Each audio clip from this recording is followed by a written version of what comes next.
Hi friends, आप सभी का स्वागत है आपके अपने यूट्यूब चैनल आशीष स्टडी पॉइंट पे। तो हम यहाँ पर जो आपकी इंडियन पॉलिटी की सीरीज चल रही थी, हम इससे आगे बढ़ाते हुए इसमें जो आपका फंडामेंटल राइट्स था, इसके अंदर आर्टिकल जो 18 है इसकी बात करते हैं। देखिए आर्टिकल 18 कहता है क्या है, ये यहाँ पर बात करता है उपाधियों के अंत की। अब उपाधि होती किस प्रकार की हैं भाई? जब यहाँ पर अंग्रेज़ों का शासन था तो उस समय क्या था, अंग्रेज़ों ने सोचा कि अगर हम यहाँ पर जो भारतीय हैं इन पर अगर राज करना चाहते हैं तो इनमें से कुछ लोगों को क्या हमें अपने साथ मिलाना पड़ेगा। तो इस वजह से उन्होंने क्या कर दिया, किसी को राय बहादुर, किसी को राज बहादुर, किसी को दीवान बहादुर, किसी को महाराजा, और ये क्या थे, वंशानुगत पद थे। अर्थात अगर एक को एक बार मिल गया तो उसके बेटे को भी वो मिलता जाता था। तो अब ये लोग होते क्या थे, देखिए ये समाज में जो सामान्य वर्ग था उनसे कुछ विशिष्ट दिखते थे।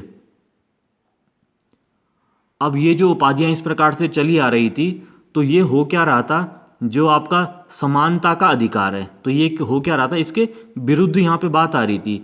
ये क्या करता है, जो समानता का अधिकार है इसके विरुद्ध जाता है। तो इन जो उपाधियों को है और पूरे देश में एक समानता लाने के लिए यहाँ पर आर्टिकल 18 जो है इसकी बात करता है उपाधियों का अंत। अब देखिए इसमें जो है 4 प्रकार के प्रावधान किए गए हैं। पहला देखिए कहता क्या है, यह निषेध करता है कि राज्य सेना या विद्या संबंधी सम्मान के सिवाय और कोई उपाधि प्रदान नहीं करेगा। तो यहाँ पर किसकी बात आ रही है कि राज्य इनके सिवाय, किसके, सेना व विद्या संबंधी सम्मान के सिवाय। तो सेना संबंधी सम्मान होता क्या है, आप देखते होंगे सेना में क्या कहते हैं, ब्रिगेडियर, कर्नल, मेजर। तो इस प्रकार के जो पद होते हैं ये सेना संबंधी सम्मान है। और अगर हम विद्या की बात करें, आपका डॉक्टर आ गया, इंजीनियर आ गया, तो इस प्रकार के जो पद होते हैं ये क्या होते हैं, विद्या संबंधी सम्मान होते हैं। तो इन सम्मानों को तो यहाँ पर क्या जारी रखने की बात की गई है, पर इनके सिवाय क्या होगा, और किसी भी प्रकार का जो सम्मान होगा ये राज्य द्वारा प्रदान नहीं किया जाएगा। ये इसका पहला प्रावधान आएगा। देखिए यहाँ पर नेक्स्ट बात आती है, जो सेकंड पॉइंट है, यह निषेध करता है कि भारत का कोई नागरिक विदेशी राज्य से कोई उपाधि प्राप्त नहीं करेगा। अब यहाँ पे क्या, सपोज आप एक इंडियन सिटीजन हो और आप अमेरिका जाके अगर कोई उपाधि प्राप्त कर रहे हो तो ये क्या इस प्रकार की कोई भी उपाधि का निषेध करता है कि आप ये प्राप्त नहीं कर सकते हो। जो इसमें तीसरा पॉइंट आता है, ये कहता है क्या है कि कोई विदेशी राज्य के अधीन लाभ या विश्वास के पद को धारण करते हुए किसी विदेशी राज्य से कोई भी उपाधि राष्ट्रपति की सहमति के बिना स्वीकार नहीं करेगा। तो यहाँ पे अगर कोई विदेशी और वो क्या भारत जो देश है इसके अंतर्गत क्या हो रहा है, किसी लाभ के पद पर वो कोई वेतन प्राप्त कर रहा है और ये किसी के पद को धारण किया हुआ है, तो वो ये नहीं करेगा कि क्या किसी विदेशी राज्य से कोई उपाधि प्राप्त कर लेगा। हालांकि राष्ट्रपति अगर उस पर सहमति दे देता है तो उस केस में क्या होगा, वो उपाधि प्राप्त कर सकता है, पर बिना राष्ट्रपति की सहमति के कोई जो उपाधि है वो स्वीकार नहीं करेगा। यहाँ पे फोर्थ पॉइंट आता है कि राज्य के अधीन लाभ या विश्वास का पद धारण करने वाला कोई व्यक्ति किसी विदेशी राज्य या उसके अधीन किसी रूप में कोई भेंट, उपलब्धि या पद राज्य की सहमति के बिना स्वीकार नहीं करेगा। तो यहाँ पे किसकी बात आ रही है, कोई भी व्यक्ति हो वो क्या करेगा, किसी भी प्रकार की भेंट होगी या उपलब्धि होगी या पद होगा, ये राष्ट्रपति की सहमति के बिना स्वीकार नहीं करेगा। तो इन सब में क्या है कि उन्हें एक बार राष्ट्रपति की अनुमति अवश्य चाहिए। नेक्स्ट यहाँ पे जब इन्होंने 4 ही निषेध यहाँ पे इसके अंतर्गत दिए हैं, आर्टिकल आपका जो 18 आता है, तो इसमें आपका एक केस आया था Balaji Raghavan versus union of India.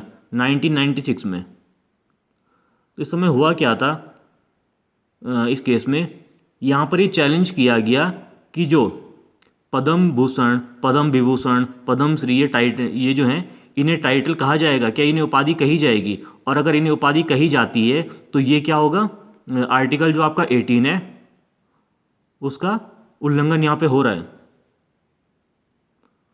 तो इस केस में क्या कहा था कि जो सुप्रीम कोर्ट है उन्होंने कहा था कि क्या भाई जो आपके मूल कर्तव्य हैं, आपकी जो फंडामेंटल ड्यूटीज़ हैं, आपका जो 42 कॉन्स्टिट्यूशन अमेंडमेंट एक्ट इसके द्वारा इन्हें संविधान में लेके आए थे, तो उसमें भी किसकी बात की गई है कि जो व्यक्तिगत और सामूहिक गतिविधियों के सभी क्षेत्रों में उत्कर्ष की ओर बढ़ने का सतत प्रयास करें, जिससे राष्ट्र निरंतर बढ़ते हुए प्रयत्न और उपलब्धि की नई ऊंचाइयों को छू ले।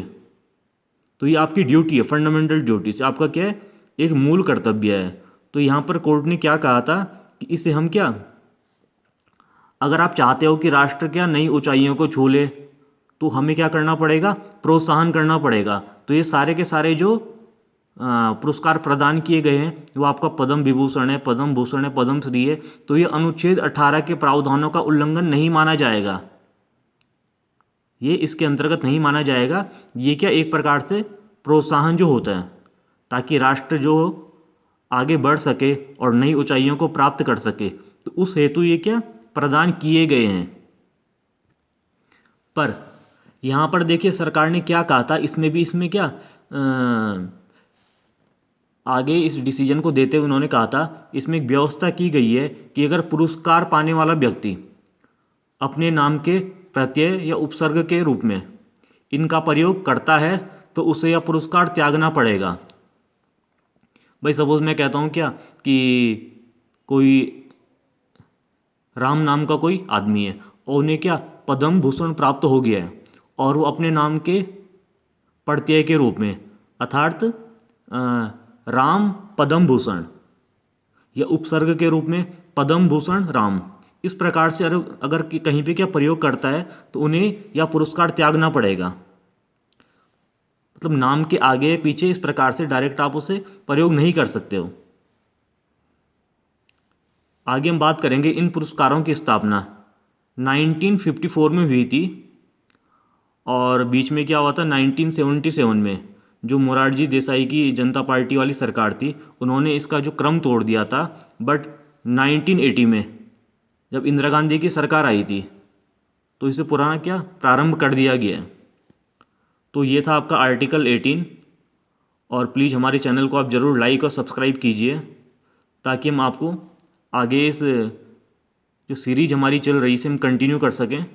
Thank you.